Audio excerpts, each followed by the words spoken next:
salama daholo androany isika de ndao ara hiresaka ny zavatra malaza am'izao fotoana izao. Fantatra amin'izao fa hirotsaka hosolombavambahoaka any be fandrinanao Androany Andriamatoa Bernardin na koa Dain Rotsaka no fantarany be sy ny maro azy izay mpanakanto tena manana ny lazany raha ho an'ny Madagasikara sy any ampitan-dranomasina any. Fa milohany idirantsika lalandalina amin'ny ampitsipitsony mahakasika an'izay firitsanko fidinany Dain Rotsaka izay dia azadino fidimonao komantaira amban'ity video ity mba afahana mandravina ny hevitra rehetra eny naovantsika video manarakeo. Azadino ihany koa ny like ny video antsika ary azadino doraka zany hatrany miabony amin'ny chaîne antsika mba afahanareo manaraka tsy tapaka ny video zay lefa any am'izay tamatawatagasy toy izao ny fanaovana azy tsy ampendrely isika fa avy hatrany tonga de vavany ndawary. Fantatra atreto fa hirotsaka hosolombavambahoaka any be fandriana avaratrany Andriamatoa Bernardin izay fantatry ny be sy ny maro amin'ny solona anarana hoe Dain Rotsaka. Tsy voasambany tamin'ireo mpanakanto moa izao ny hirotsaka hosolombavambahoaka izao fa efa maro ireo mpanakanto izay efa nirotsaka tamin'izany resaka fifidianana hosolombavambahoaka izany. Santonany amin'izany toy andry Saya na koa Jean-Claude, eo ihany koa i Babaik, teo ihany Rifandrama sy ny maro hafa ary iny mbola hitantsika perinasa am'izao iny député izay voafidy tao amin'ny Majunga tao Ramatoa Nina izay isany azo lazaina hoe artista ihany tamin'izany andro zany.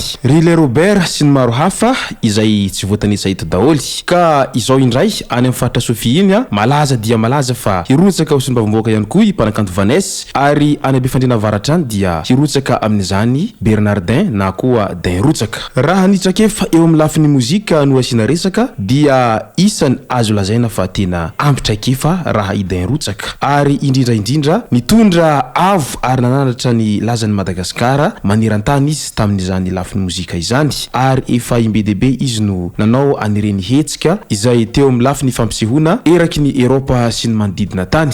Ndaone hojerevantsika vetivety ny mahakasika ny lalana izay nizorany izany mpanakanto Dain Rotsaka izany. Raha ny fantatra dia Dain Rotsaka azo lazaina hoe artista tena feno satria sady mahay mitendry no mahay mihira ary nampiavaka azy dia ilay volony somary lava izany hoe rasta izany. Indrindra ihany koa teo amin'ny fananany feo izay tena miavaka ary tena ao tsara mihitsy izany feon'ny Dain Rotsaka izany rehefa ao anatin'ny lamozika izay.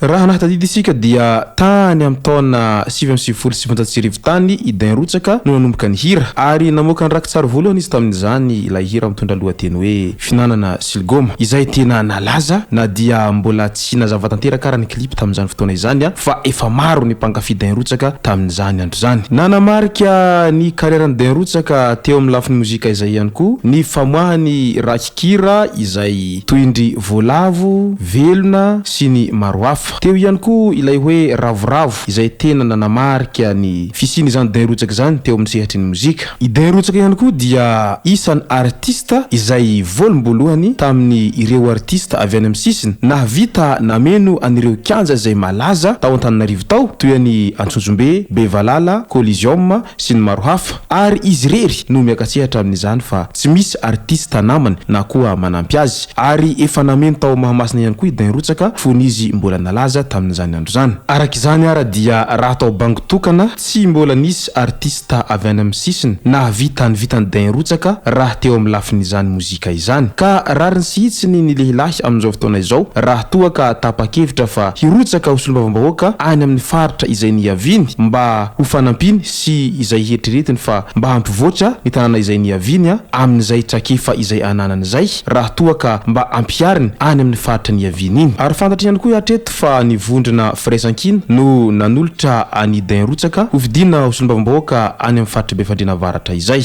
Hatreto dia maro sahady ireo olona izay miandrandra ny fahalaniny anyty kintany malagasy eo amin'ny lafin'ny lamozika ity amin'izay mba ho firotsahany hosolombavambahoaka izay ary mirary azy ho lany soamantsara izay avy ety Amboatawatagasy. Izay ary Noela tompoko lasy tompoko vavy manasitsika rehetra na komantaira amban'ity video ity mba afahana mandravina reny hevitra rehetra eny naovantsika video manarakeo. Manasitsika ihany koa ilike ny video antsika ary azadino ny miabony amin'ny chaîne antsika mba afahanareo manaraka tsy tapaka ny video zay lefa any am'sesy Amboatawatagasy. Tompoko lasy tompoko vavy mankasitraka de mirary soa.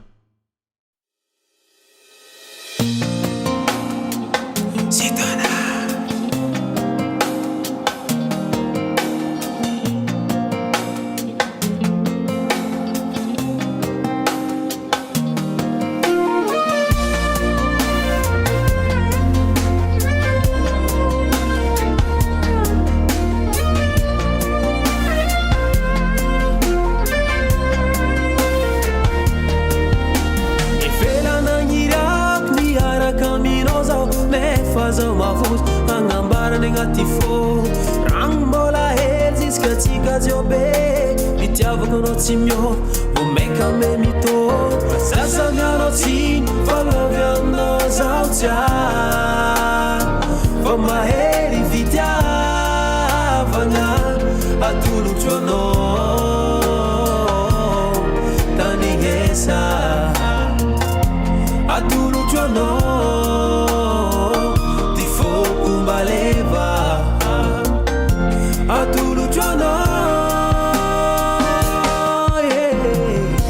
kaza miagnatsiny zaho tsy agne fa mahery fitiavako anao kaza tao adala zaho tsy agne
Aza miagnatsiny